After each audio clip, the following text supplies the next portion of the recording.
Jamie O'Rourke and the Pooka by Tomie DePaola. Jamie O'Rourke, Eileen said. Wake up, I've something to tell you. Jamie, who was the laziest man in all of Ireland, was sleeping in the warm sun outside their cottage. His wife Eileen gave him a shake. Wake up for heaven's sake, Eileen said again. I'm not sleeping, Jamie answered with a yawn. Sure, I was sitting here, thinking.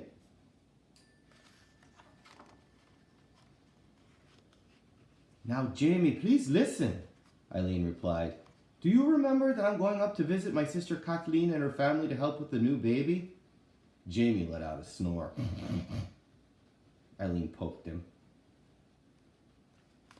What are you doing, woman? Can't you see I'm right in the middle of solving a great problem? Jamie answered. Well, now that's all the fine thoughts I was having have clear flown out of my head. You might as well tell me what's going on.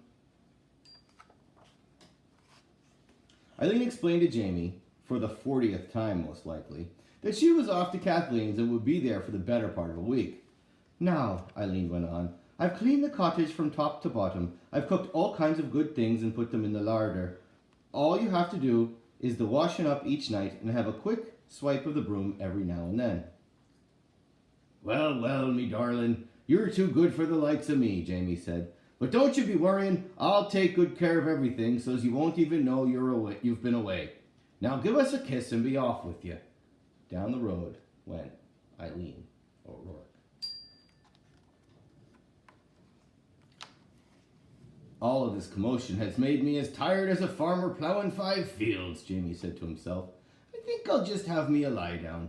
And sure, isn't that a sweet idea? If I stay in bed and only get up for a bite, I'll not be dirty in a thing.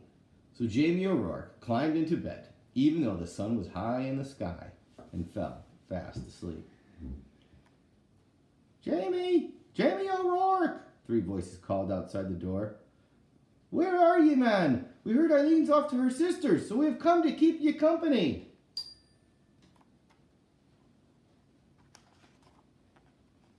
Jamie woke up and recognized the voices of his cronies, Patrick, Michael, and Seamus. Jamie got out of bed, and since he hadn't taken off his clothes, he didn't have to be putting them on again. Come in, lads, Jamie said, opening the door. The sun was sinking behind the hills. Uh-oh. Well, what do we have here? Jamie asked, pointing to a crockery jug. Oh, this is the finest cider you'll taste this side of the county, Patrick said. Get some mugs, Michael said. And some grub, Seamus said. He knew that Eileen wouldn't leave Jamie without plenty of good things to eat. Well, the 3 friends told Jamie, we'll be heading down the hill and you'll be wanting to get your rest, Jamie. Tomorrow you'll be having a busy morning cleaning up all this mess. Aye, that's the truth, lads, Jamie said, looking around. But the mere sight of the messy cottage made him the most tired man in all of Ireland, as well as the laziest. So he went to bed. Jamie was fast asleep when a noise woke him. It was the sound of the cottage door and the clatter of hooves on the stone floor. Jamie opened one eye and took a peek. And what a sight he saw. He couldn't tell if it was a man or a donkey standing there. Whatever it was, it had long ears and a tail. Saints preserve us, Jamie whispered.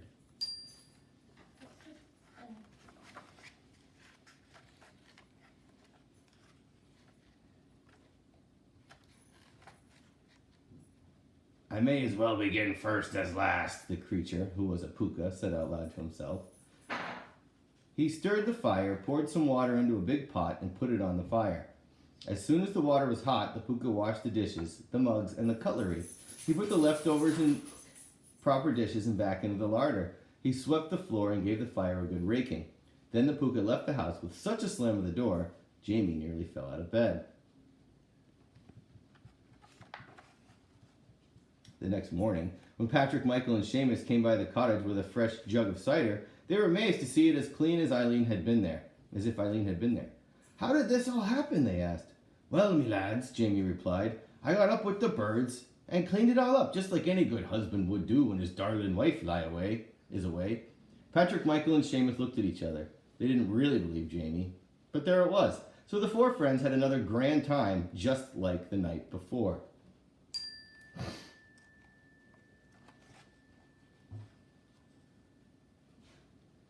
When his friends had gone, leaving even more of a mess, Jamie climbed into bed. But instead of falling asleep, he waited under the covers. Sure enough, the door opened and the Pooka was back, cleaning up everything fast and furiously. "This is luck indeed," Jamie said to himself. With this creature coming and cleaning up, I can have me cronies here every night. Every night, that is, until Eileen comes home."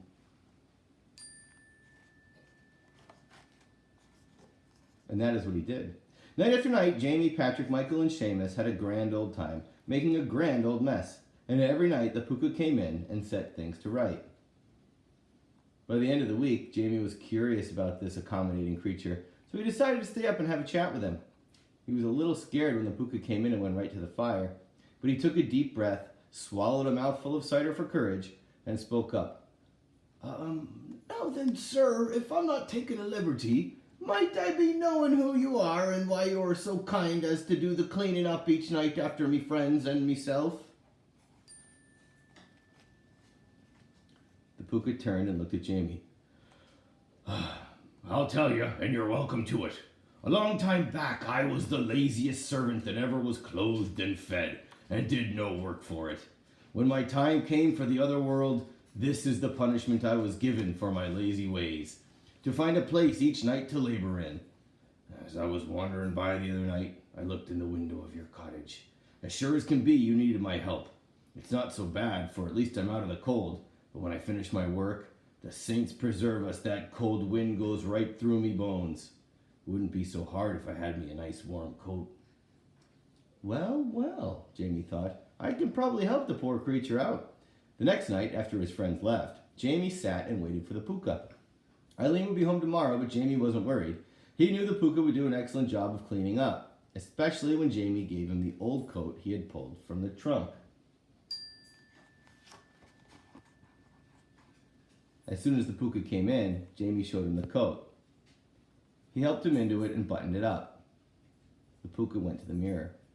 He was most pleased with what he saw.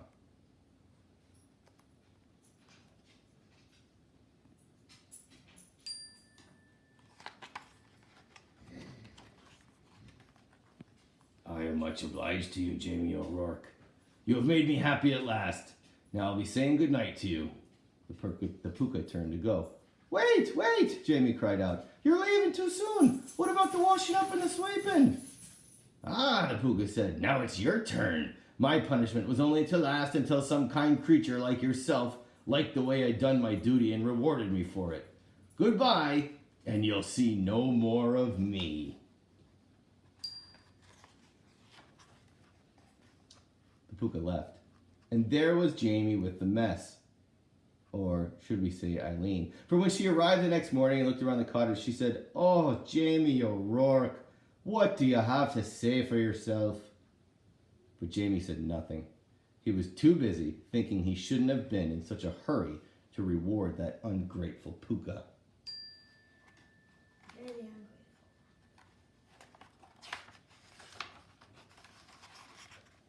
Author's note. Jamie O'Rourke is back. This time he's joined not only by his wife Eileen and his cronies, Patrick, Michael, and Seamus, but by a Pooka. Now, according to William Butler Yeats, who collected, edited, and published many Irish folktales, a Pooka, also spelled P-U-C-A, is an animal spirit who lives a solitary life. Some people think that the word Pooka comes from the Gaelic word poke, a he-goat. Others also think that a Pooka is the forefather of Shakespeare's Puck. Pookas come in many forms: a horse, a he-goat, an ass, a bull, even an eagle. One of the most famous Pookas is Harvey, the ubiquitous friend of Jimmy Stewart in the play and the movie of the same name. Our Pooka was once a very lazy man who, when his time came for the other world, was given a punishment for his lazy ways.